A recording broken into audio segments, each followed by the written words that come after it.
GT Holidays, South India's #1 travel brand. You know you are special when you're with GT Holidays.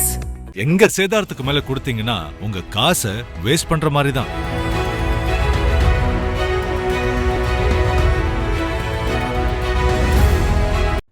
வட மாநிலங்களைச் சேர்ந்த பவாரியா கொள்ளையர்கள் கடந்த 2005 தமிழ்நாட்டில் நிகழ்த்திய ஒரு கொடூரம் தமிழ்நாடு மட்டுமின்றி இந்தியா முழுக்க மிகப்பெரிய அதிர்வலைகளை ஏற்படுத்தியது.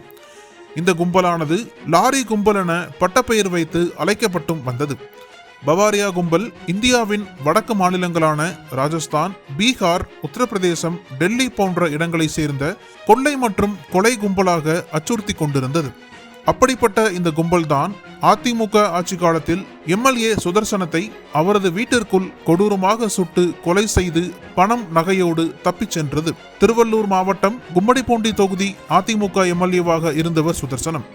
இவர் கடந்த 2005ஆம் ஆண்டு ஜனவரி மாதம் 9ஆம் தேதியன்று பெரியபாளையம் அருகே தானாகுளத்தில் உள்ள தனது வீட்டில் இருந்தார்.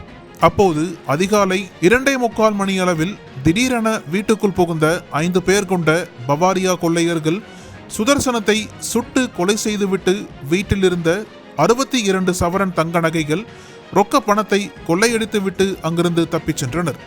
கொள்ளையர்களால் ஆளும் கட்சி எம்எல்ஏ ஒருவர் கொலை செய்யப்பட்டது தமிழ்நாட்டையே உலுக்கியது. தமது கட்சியை சேர்ந்த எம்எல்ஏ கொல்லப்பட்ட செய்தி கேட்டு கடும் அதிருப்தி அடைந்த அப்போதைய முதலமைச்சர் ஜெயலலிதா பவாரியா கொள்ளையர்களை சுட்டு பிடிக்க உத்தரவு பிறப்பித்தார்.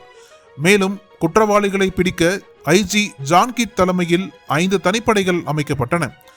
இந்த விவகாரத்தில் தீவிரமாக செயல்பட்ட தனிப்படை போலீசார் அடுத்த ஒரு மாதத்திலேயே கொள்ளையர்களை சுட்டு பிடித்தனர். இந்த வழக்கில் தனிப்படை போலீசார் 32 பேர் மீது வழக்கு பதிவு செய்து ஹரியானாவைச் சேர்ந்த ஓம் பிரகாஷ், ஜெகதீஷ் உள்ளிட்ட 9 பேரை கைது செய்தனர். இந்த வழக்கில் ஜாமீன் பெற்ற 3 பெண்கள் தலைமறைவானார்கள். கைது செய்யப்பட்ட ஓம் பிரகாஷ், பவாரியா உள்ளிட்ட 2 சிறையிலேயே உயிரிழந்தனர். அதில் கைது செய்யப்பட்ட ஜெகதீஷ், ராகேஷ், அசோக், ஜெயில்தார் சிங் ஆகிய 4 பேருக்கு எதிரான வழக்கு சென்னை கூடுதல் அமர்வு நீதிமன்றத்தில் நடைபெற்று வந்தது. சுமார் 86 பேர் சாட்சிகளாக விசாரிக்கப்பட்ட நிலையில் கடந்த நவம்பர் 21ஆம் தேதி தீர்ப்பு வழங்கப்பட்டது.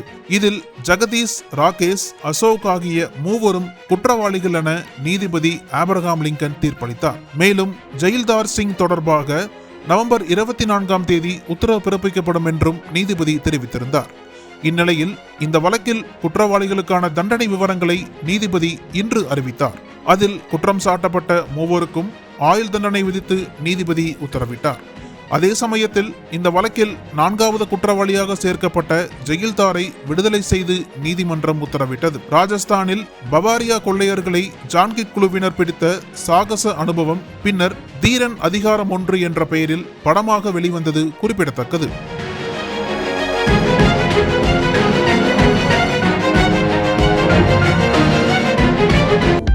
அனல் பறக்கும் செய்திகளை அப்டேட் செய்து கொள்ள நக்கீரன் களத்தை இப்பவே சப்ஸ்கிரைப் பண்ணுங்க.